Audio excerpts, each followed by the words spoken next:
Au début de l'année 1944, la Grande-Bretagne s'est transformée en un immense camp retranché, où se côtoient plus de 3 millions de soldats, marins et pilotes, britanniques, américains, canadiens, australiens, néo-zélandais, français, polonais et belges. Outre-Atlantique, l'opération Boléro monte en puissance. Les troupes américaines arrivent en nombre sur le sol britannique. Ils sont 800 000 GIs en janvier 1944. Ils dépasseront les 1,5 million dans les semaines à venir. Au printemps, le calendrier s'accélère. Dès le mois d'avril, une bande côtière est totalement interdite aux civils. Sur les plages du Devon, du Dorset ou de Lancashire, les exercices d'entraînement s'intensifient.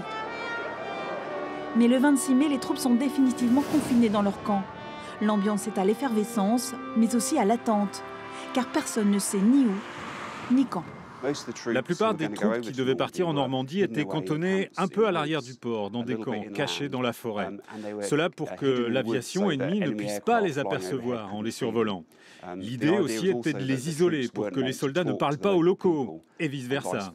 Mais il est quand même arrivé dans certaines circonstances que certains soldats sortent discrètement pour aller au pub, par exemple. Heureusement, le secret de l'opération du jour J n'a pas été divulgué. À seulement 8 km au nord de Portsmouth, le petit village de Sowick est réquisitionné. C'est là qu'est établi le quartier général suprême des forces expéditionnaires alliées.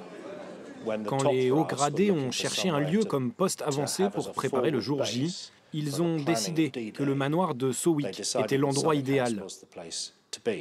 C'est à l'extérieur de Portsmouth, donc c'est un endroit sûr et en même temps assez proche des opérations. Et c'est dans ce manoir que va se prendre la décision la plus importante de toute l'opération Overlord. Ce fameux « OK, let's go » prononcé par le général Eisenhower au petit matin du 5 juin. Un top départ qu'attendaient plus de 130 000 hommes déjà embarqués dans les navires et 23 000 parachutistes qui quittent le soir même le sol britannique.